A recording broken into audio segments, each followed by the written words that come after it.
everybody for coming tonight's meeting, and we're going to open up the meeting with a public hearing for the adoption of the 2024-2025 expenditure budget, and I will turn that over to Dr. Valenzuela. Yes, ma'am. Thank you, President Lowe, members of the board and public. As required by Arizona State statute, this evening I'd like to turn over the microphone to my colleague, Mrs. Huey, who's going to meet the obligatory duty of facilitating the public hearing that's required prior to the formal adoption of the budget for the upcoming fiscal year. As the board remembers, the proposed budget was previously presented, as is also required. So at this point, I'd like to turn it over to Lizette for her presentation. Lizette. All right. Good evening. Good evening, everyone. Thank you for being here tonight. As Dr. Valenzuela mentioned, this is the fiscal 2025 adopted budget summary. And so like Dr. Valenzuela mentioned, at the last board meeting, we did the proposed budget. And so what's before you is a copy of what we proposed and the copy of what we're recommending for adoption. As you can see, there are no changes to what we did, and that's expected. Again, our proposed normally matches our adopted. And so I'll just go through that quickly and answer any questions that you may have. We'll start with our maintenance and operation, our fiscal year recommendation for adopted budget, our base support level, transportation revenue control limit, and our total revenue control limit is $44,215,994. Additionally, we're able to add, because of our community, we're very blessed. We do get our 14% maintenance and operation override, and so we're able to add that into our budget. The calculation for this is based off a prior year ADM, and so that amount is $6,311,448. Additionally, there are no other adjustments. We are able to add, and right now it's just based off of our prior year, but this is our last year of our Prop 123 unless it gets changed in the legislature in the future, crossing our fingers and our toes. But for now, we're able to add about $425,000 to our budget for that 2026 Proposition 123 adjustment. Additionally, we do have our maintenance and operation transfer to our energy and water, and again that is for our solar project, and so we take that amount off the top, and that equates to $1,195,710 for our total M&O allocation of $49,756,732. Additionally, we're able to have we have an estimated carry forward, and again I remind the board that we do still have bills to pay for this fiscal year, so this is projected. We get to pay those bills up to August, so we're wrapping things up. We're closing one year and opening the other, and that estimated carry forward at this time is $10,631,285 for a grand total of maintenance and operation budget limit of $60,388,017. Are there any questions on the maintenance and operation budget?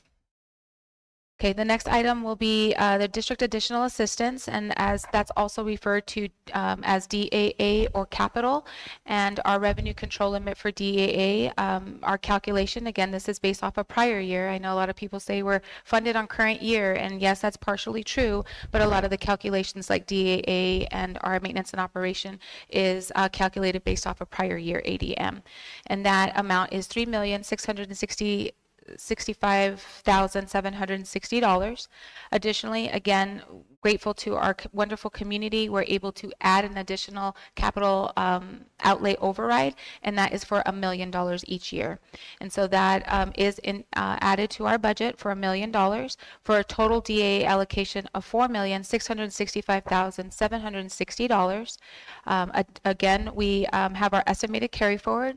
We got our buses today, by the way, so we're hoping that we get those paid. We got them all 6 of them arrived today. So having to do a few things as far as the cameras, adjusting the cameras and adding the radios so for the frequency, so those came in, so we can pay that bill off and not have that as our carry forward like we did in prior year.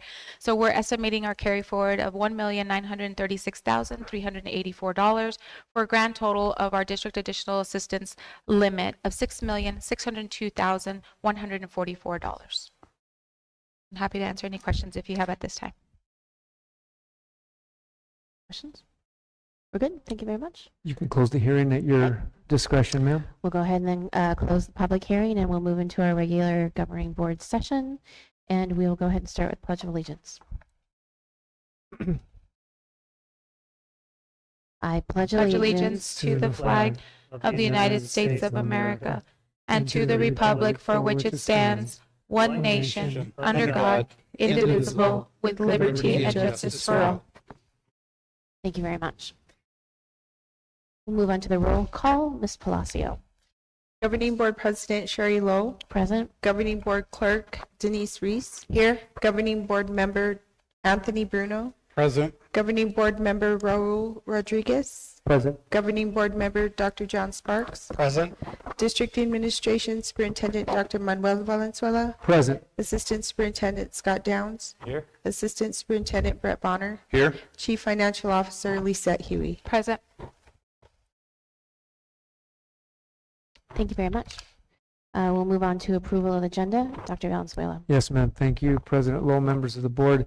At this point, I would recommend approval of the agenda as it was revised. Recommendation, do I have a motion? So moved. Second. I have a motion and a second. Any discussion? All those in favor say aye. Aye. Opposed? Motion carries. Thank you very much. We'll move on to the approval of the minutes. Dr. Valenzuela.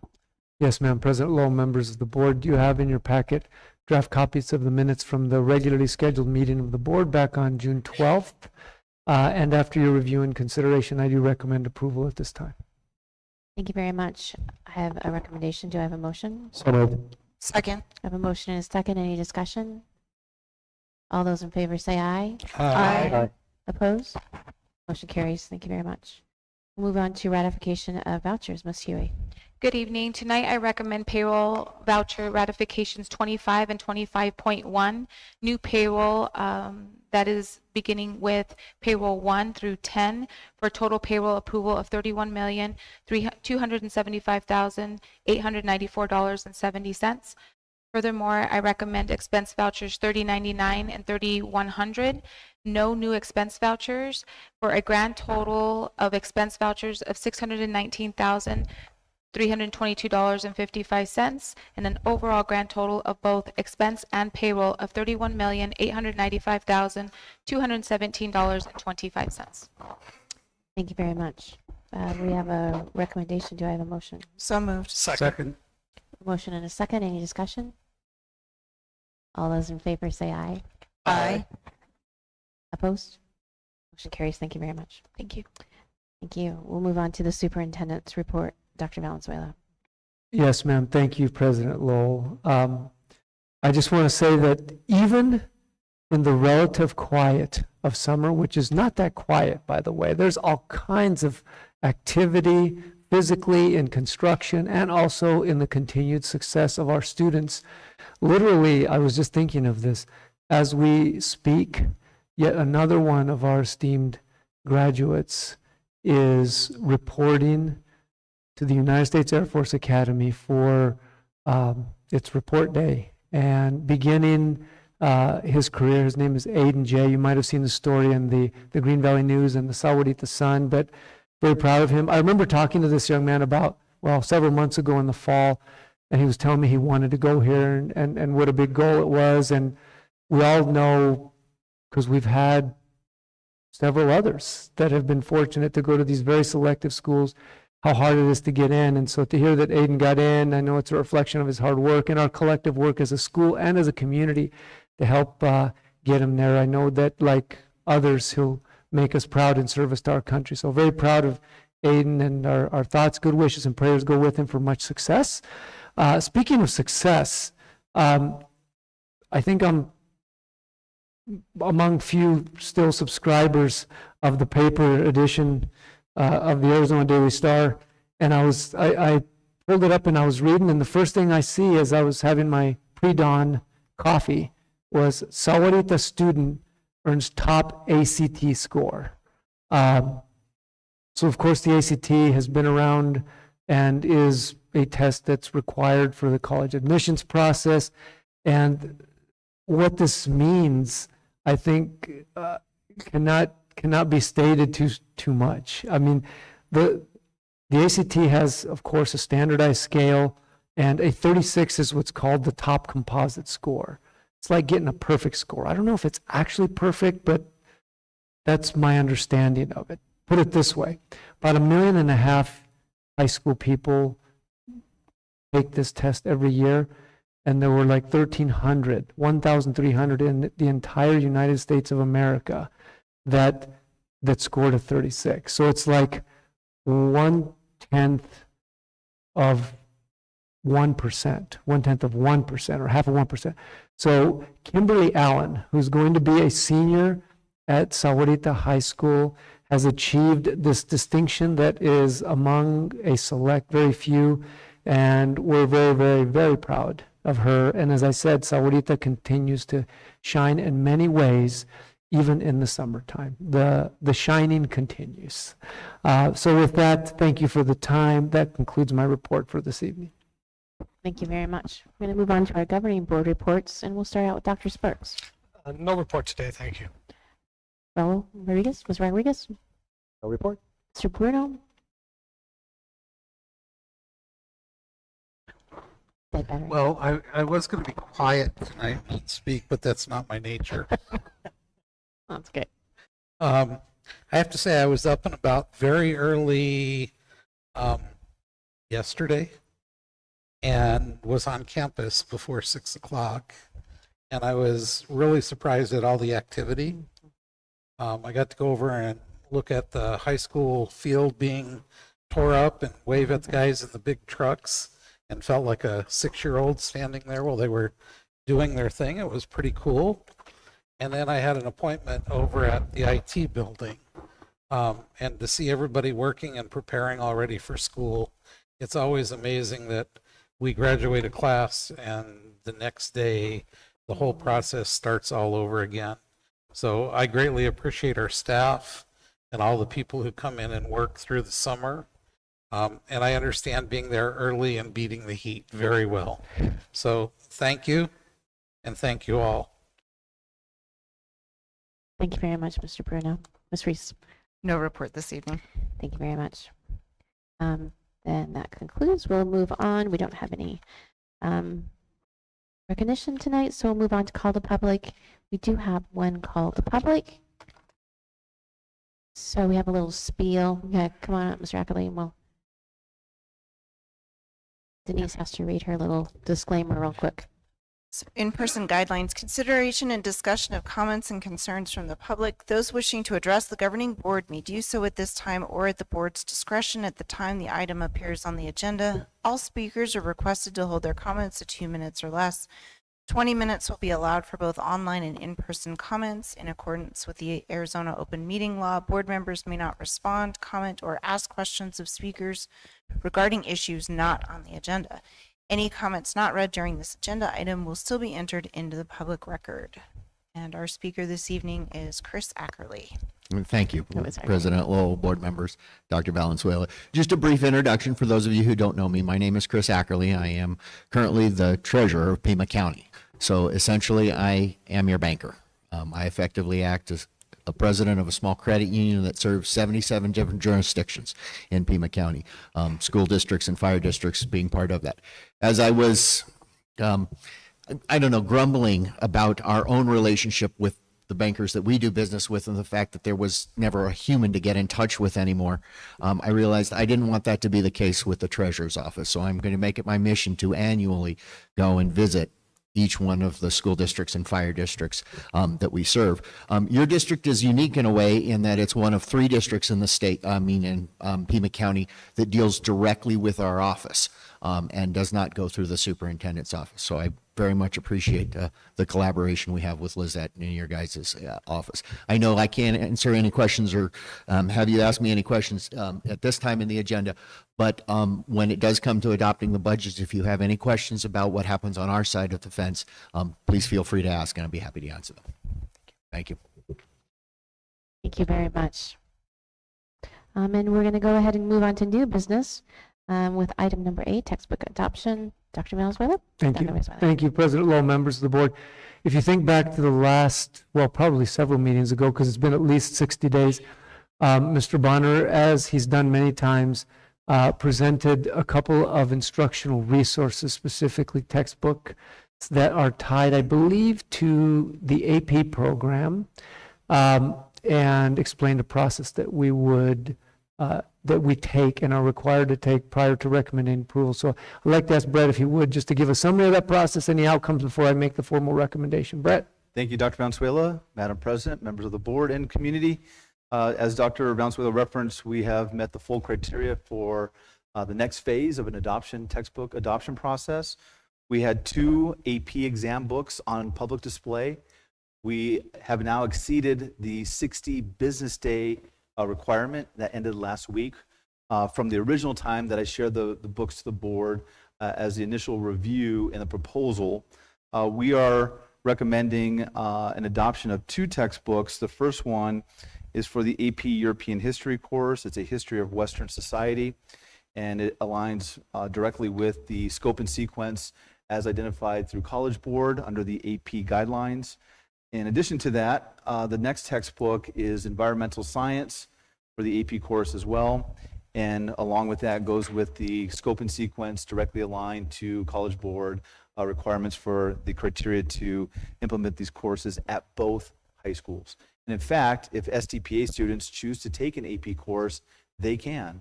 They just have to go to class in person. But that open registration is available for all SUSD high school students. So these books, if approved, will be applied to all of our high school access and use. As required, and as good practice, we reach out to the community and all stakeholders to seek any feedback. We had the online option to review the textbook and to submit any type of feedback. And we had the in-person public display at the district office for that 60-day window. There were 0 online comments. I checked with Amber Woods last night, and she confirmed that there was no feedback submitted through our online platform. In our in-person platform, there were 3 comments made, and they were all very favorable. So nothing of concern or of negative feedback or concerning feedback. They were all very good, very supportive of the textbooks that were being presented today. And so with that, Dr. Valenzuela, we've met the criteria. Things are in the standing as they should be. And if approved, these will go into action for this school year. And through our budgeting process, working closely with our team, we've set aside the funding pending the approval to go ahead and purchase these items beginning July 1st of the new fiscal year. And we'll hopefully have those books by August 5th when we start school. Couple quick questions for you, but just are these classes, the AP Western Civ and AP Environmental Science, are these courses that even prior to this adoption have been part of our program offering? Yes, so these are not new courses. Not These new courses courses. have been established in our AP offering for several years. The issue is the book itself is outdated, it's old. So based on teacher recommendation and working closely with our high school AP teachers, they actually identified the textbook, recommended the textbook, and everyone that was involved in implementing the use of this textbook has given it the approval to move forward. And on a trivial matter, I'm just curious, is that a picture of a coyote on that environmental science book? Well, yes, it is, Dr. Valenzuela. It looked like maybe they could have taken that picture even here in Sahuarita or somewhere in our area. Very well. Any other questions then for Mr. Bonner about the adoption? If not, I would recommend approval of the AP, the noted AP books for adoption at this time. Thank you very much. Thank you very much. You have a recommendation. Do I have a motion? So moved. Motion and a second. Any discussion? Just glad we're updating textbooks. It would be nice to get them before school starts. That's great. Actually, I did have a quick question. Is there an online version of this textbook too, or is it only the print version? I don't know. I don't believe there is. Okay. But I could be off on that because when we do our public review online, we attach a link to that, but it may just be a scope and sequence overview. What we're purchasing strictly is the textbook, not the ebook online. So there might be one, but for this purchase, it's strictly the actual textbook. Physical textbook. Okay. And their website does say there's an ebook version, but I recognize buying the hardbound book is probably, because then it can be utilized over and it doesn't, you don't have to buy it for Each if year. you do the ebook, you have to buy it. For it's, each student. it's a continual It's cost. a continual cost on that. That's my understanding. That's correct. And that happens with our other textbooks, like for example, with our CPM mathematics for Algebra 1, Geometry, Algebra Yeah, I 2, was gonna say. and Pre-Calc. We buy the actual textbook, but every year we have to renew our ebook license. In this case, this proposal is strictly the actual textbook. Okay. Any further discussion? All those in favor say aye. Aye. Opposed? Motion carries. Thank you very much. Thank you. Oh, thank you. Move on to new business. Dr. Valenzuela, item number A, the adoption of the 2024-2025 expenditure budget. Yes, ma'am. Thank you, President Lowe, members of the board. As I'm sure you're aware, statute requires that prior to July 15th, a budget be adopted for the forthcoming year. And I'd like to thank Lizette for her hard work and just tenacity and grit and just everything she's done to help this come together in the midst of the legislative session and all the multitude of variables. And I'm pleased that we're able to bring this for consideration of adoption this evening. Just a couple points from my observation and hopefully for just affirmation of as much peace of mind as we can have and much gratitude about the state of our budget.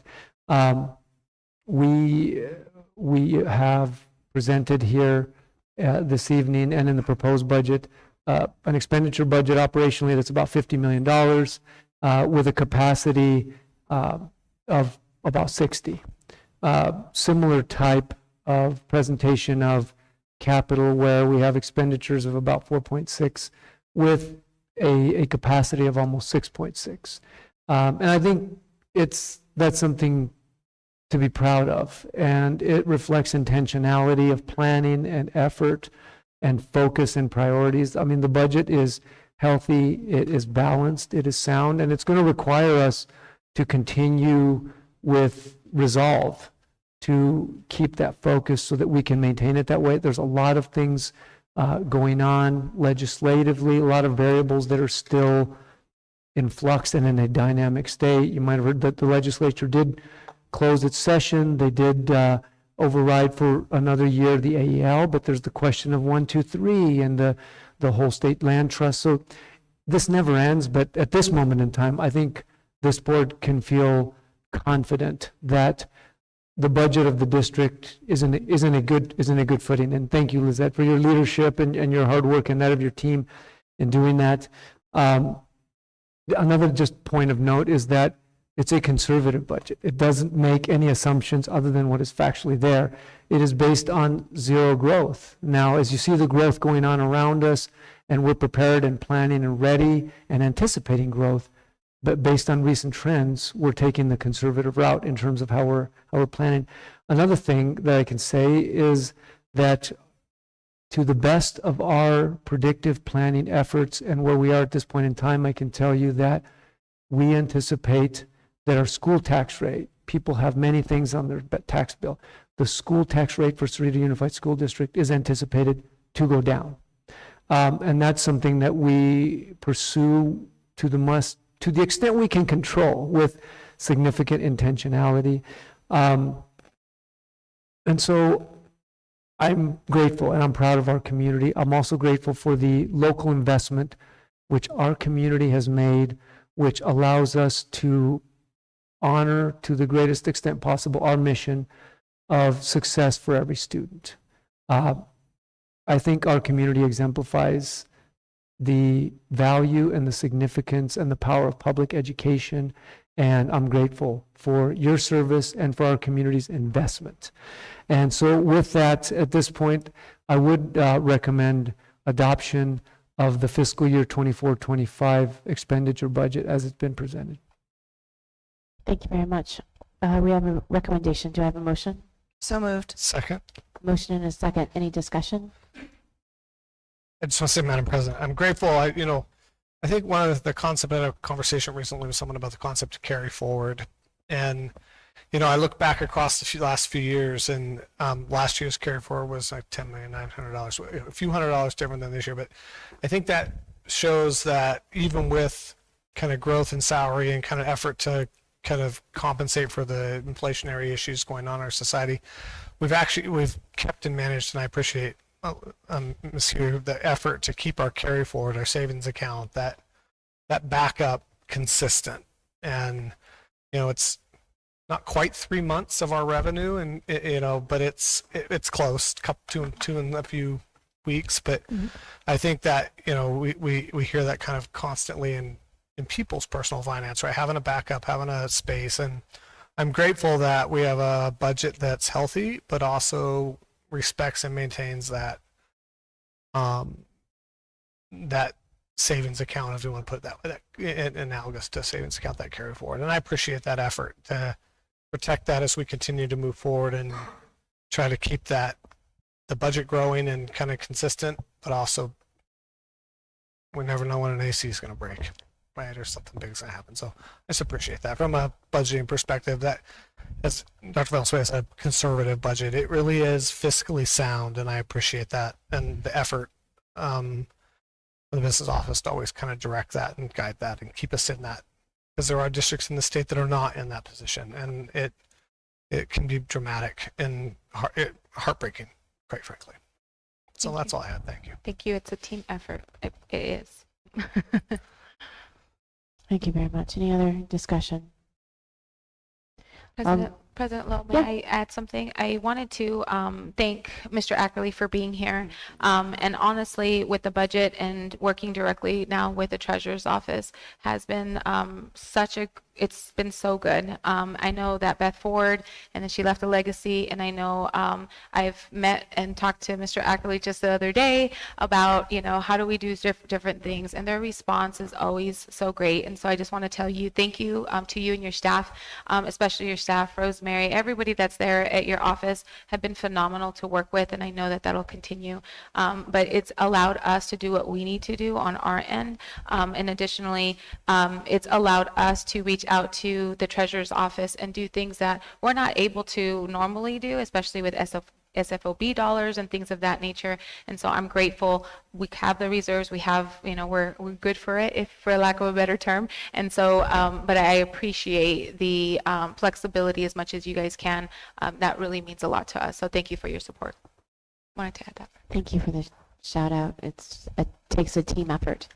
And when you see all the kids on the playground and there's cool air conditioning and you're not worrying about, all the things like behind the scenes, and yet we all know of districts where you're not as fortunate, and it is the kids suffer, and the kids feel it. And I'm just really grateful that we all work together for the children of the community. And so thank you very much, Chris, as well. You're part of that. Any further discussion? All those in favor say aye. Aye. Opposed? Motion carries. Thank you very much.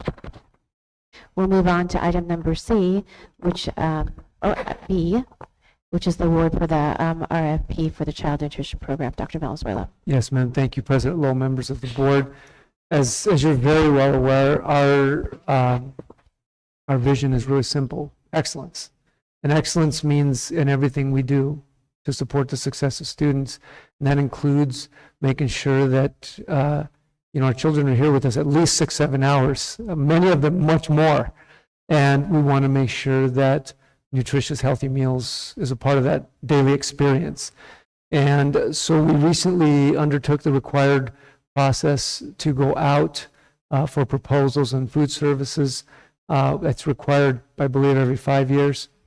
And again, I want to begin by thanking Lizette for the attention to detail. If you deal in this public domain of these types of enterprises where you're dealing with public dollars and public entities, it's pretty granular and it's pretty meticulous, and there's a lot of requirements from how the proposal is framed to the steps involved to the visitations and tours of the respondents, and then how you score and evaluate.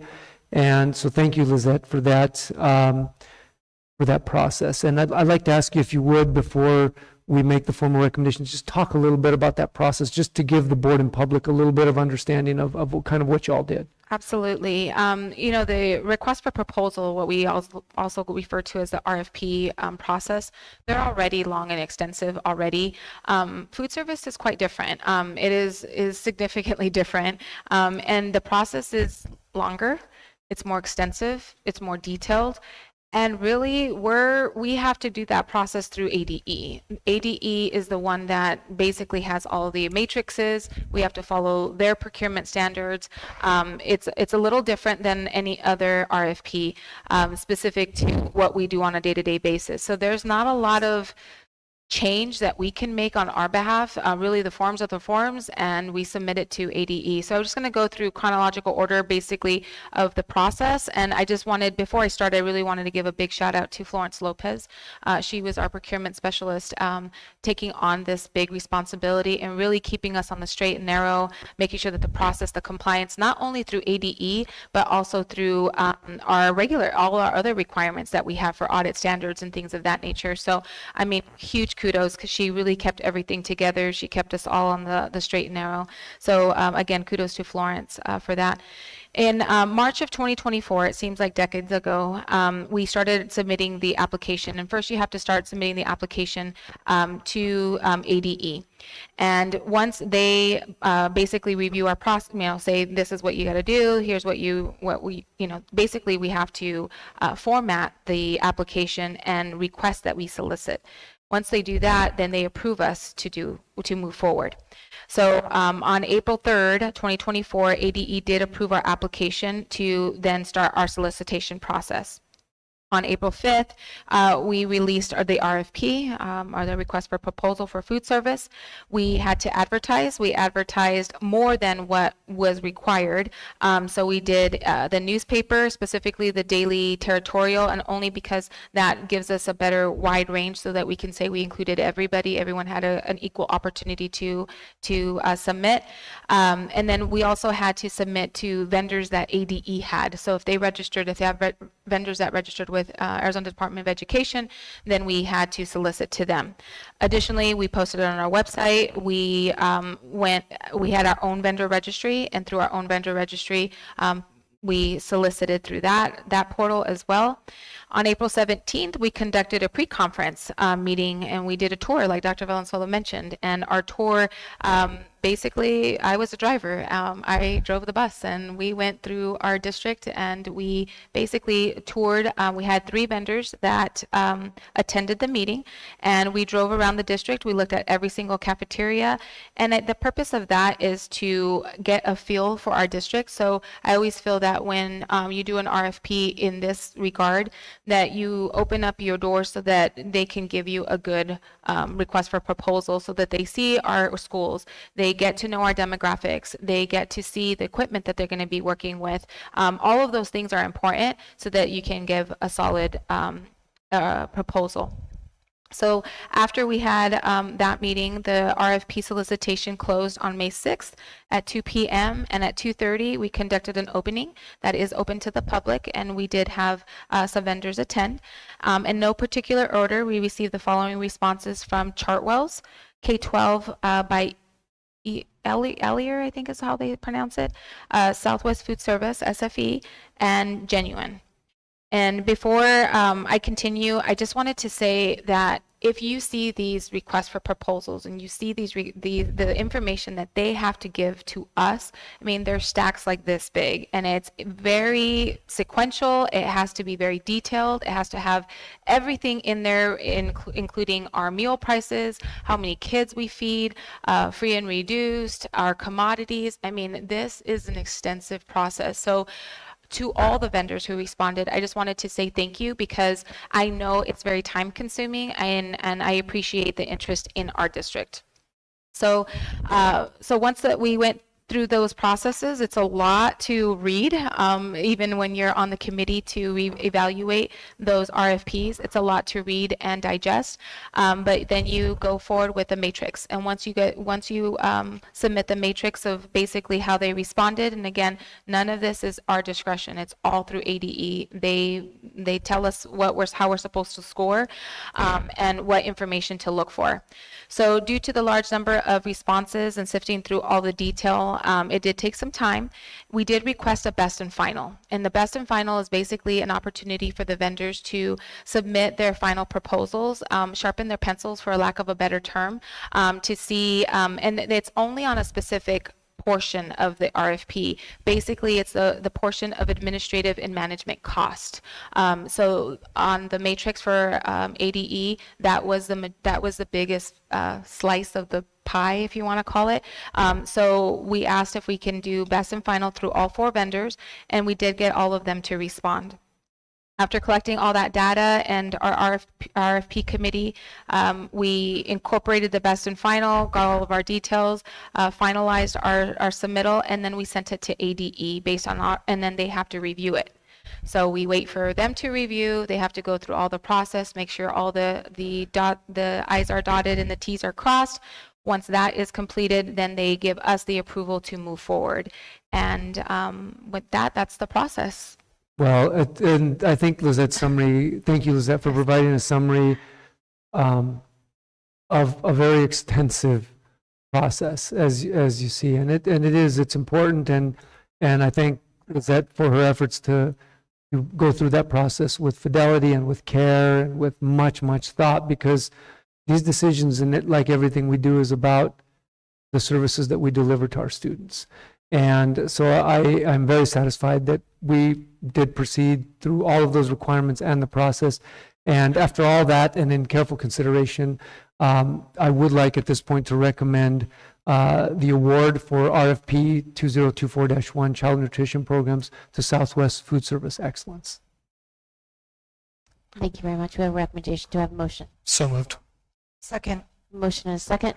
Any discussion? I did notice that in the paperwork, that the food service is to approximately 6,350 children at 11 sites, 9 schools, 2 child care centers. And annually, it's 130,000 breakfasts and 540,000 lunches annually. Those are big numbers. Mm-hmm. So any further discussion? All those in favor say aye. Aye. Opposed? Motion carries. Thank you very much. Madam President, thank you. And I just wanted to acknowledge the fact that we have Mr. Oakley and Susie, who we're all very familiar with, and Raul from SFE are here. Thank you for being here this evening. If any of you would like to approach the microphone and say anything, you may. You don't have to. Yeah.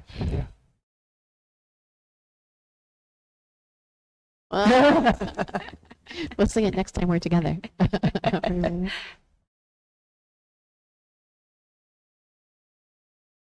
No, I'll be brief. I just want to emphasize the value we place on the partnership. 16 years with you guys. You're, a critical part of what we do in Tucson. We have a lot of districts. Raul and Susie both have been with the company a long time, care a lot about what they do every day, and especially for Sahuarita School District. So we're honored and we're excited for the next 5 years with you.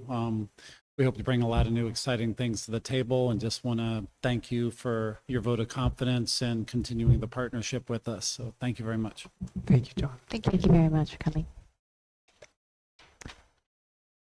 We're going to move on to item number C, church meal agreement. Dr. Valenzuela. Yes, ma'am. Thank you, President Lowe, members of the board. This is a program that you might recall we started, I think, in the spirit of community that kind of defines Sahuarita. Of course, the Grace Lutheran Church is a church that's kind of across the street and down the road, and they came to us about providing food services for them as kind of a purchase service agreement. And we've been doing it, I think, pretty successfully for a few years. And so this is a renewal of the agreement. It's basically a purchase service. We provide them with, I don't know if it's breakfast and lunch, breakfast and lunch, and we transport it to their site, and they pay a fee for service for it. So I don't believe any of the terms and conditions of the agreement have changed. It's the same thing. So I would recommend approval of the fiscal year 25 Grace Lutheran Church meal agreement as presented. We have a recommendation. Do I have a motion? So moved. Second. A motion and a second. Any discussion? I have one question, and it might be able to answer. Is it strictly fee for service? It's X dollars for Y meal, or is there a free and reduced lunch component involved? Right, it's just for the actual meal. So breakfast is a certain amount and lunch is a certain amount, and then there's a delivery charge in there. I thought that's what it was, but I'm just making sure we didn't mingle that at all. So Correct. okay, thank you. And that's mainly for their childcare. Yes. Their childcare and the workers of the childcare. Yes, Correct. that is correct. I do know that they do take in all the, I think the foster care too. Oh. So it's a great service to have for them. So it's good.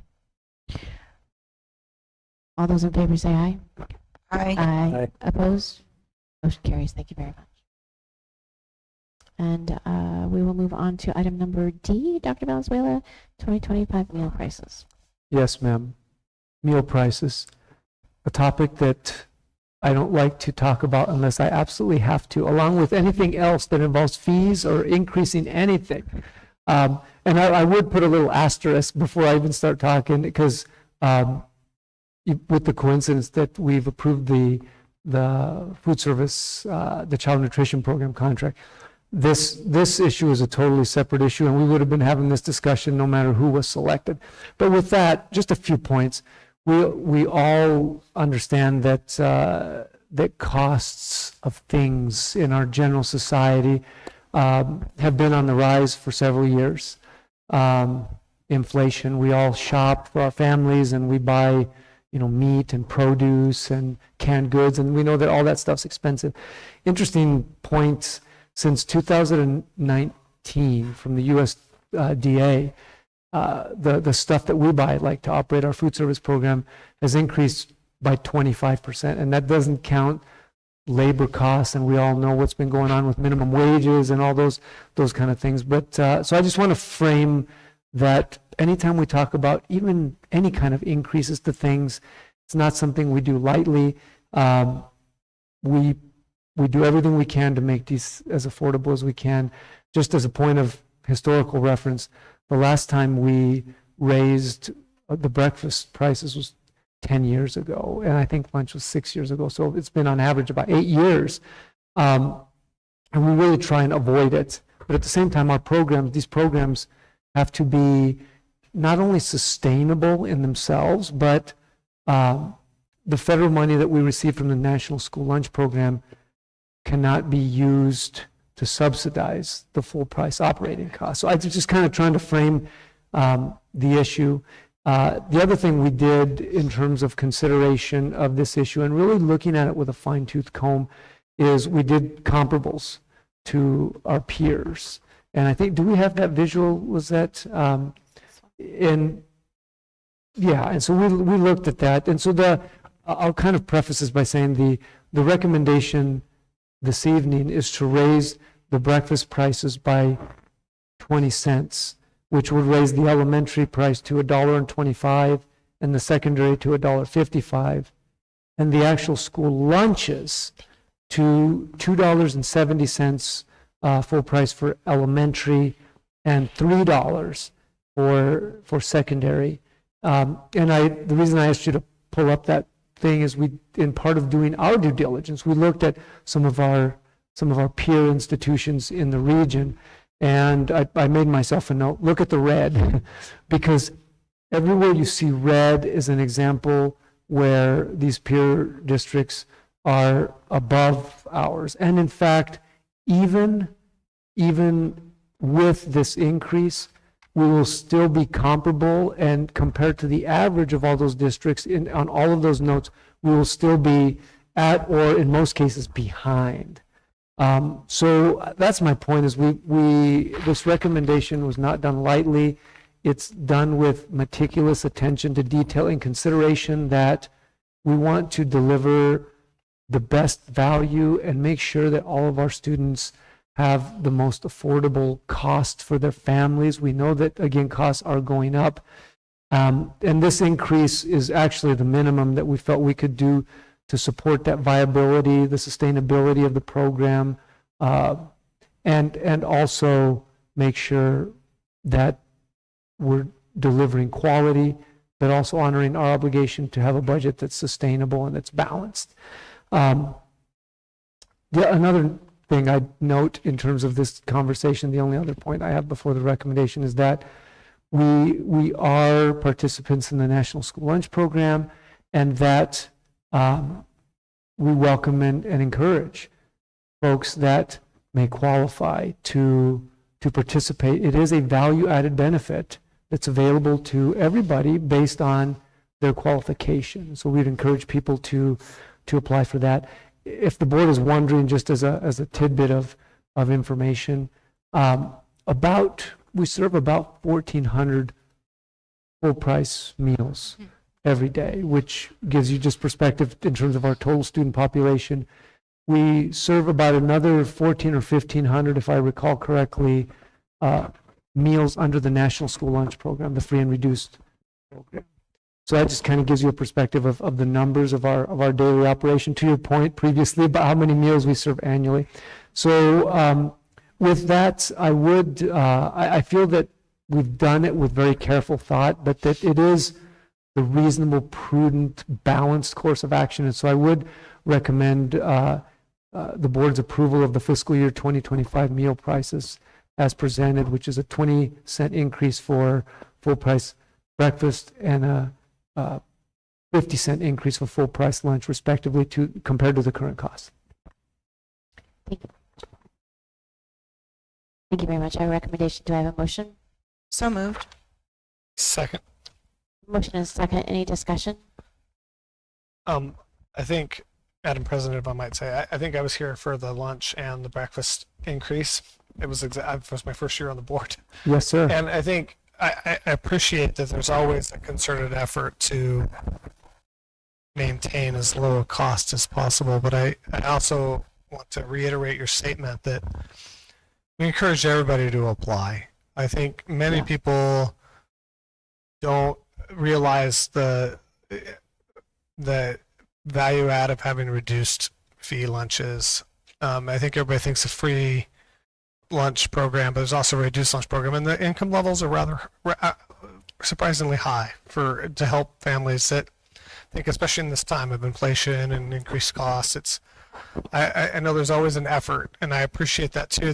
Historically, I know a few years back, we really made a concerted effort to try to get every family to apply, regardless of whether they knew they were going to get it or not, because then a lot of people ultimately end up getting it that don't realize that they could get a reduced lunch cost. So I just appreciate that, and I appreciate the effort to keep lunch at $3, which is or $3.15. I read that right? $3. Yeah, $3 for us, and below the average of $3.15, which is still pretty cheap, I think. And nutritious.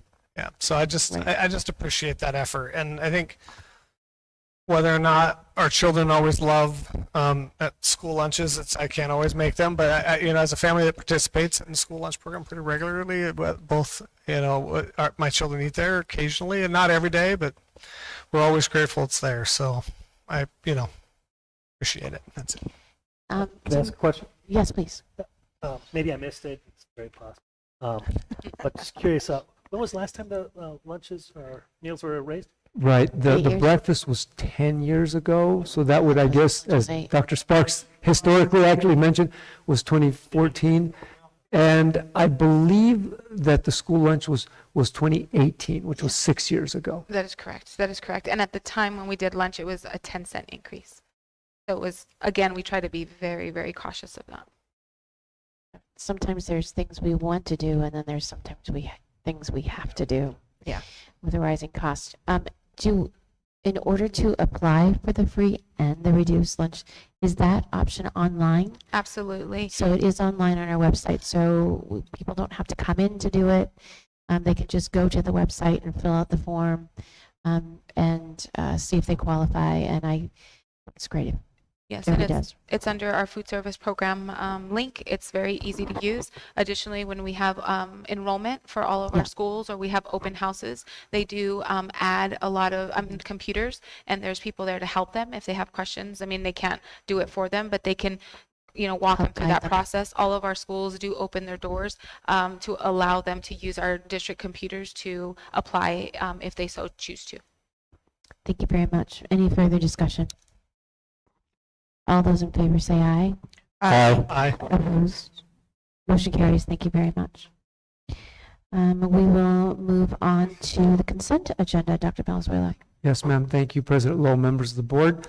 You have a comprehensive list of consent matters that may be considered in one comprehensive motion, and at this time, I do recommend approval of the consent agenda in its entirety. A recommendation. Do we have a motion? So moved. We have a motion and a second. Any discussion? All those in favor say aye. Aye. Aye. Opposed, same sign. Motion carries. Thank you very much. Move on to item number 12, possible future agenda considerations. Do I have anything from the board? We're going to establish the next board meeting, which is July 10th here in the district auditorium. And at this time, we're going to move into executive session, which after 8 years, I still bumble around. So we need to take a roll call. Yes, ma'am. Um, Need a motion to move into So executive I need a session by motion. roll call. Yeah, motion to move into executive session by roll call. So Dr. moved. Sparks. And yes. Mr. Rodriguez. Yes. Mr. Bruno. Ms. Reese. Yes. Ms. Lowell. Yes. We are now in executive Executive session. session. We will, There is no anticipated further public action. yeah, there's no, right. So we will take a brief 5-minute break and we will be back to continue.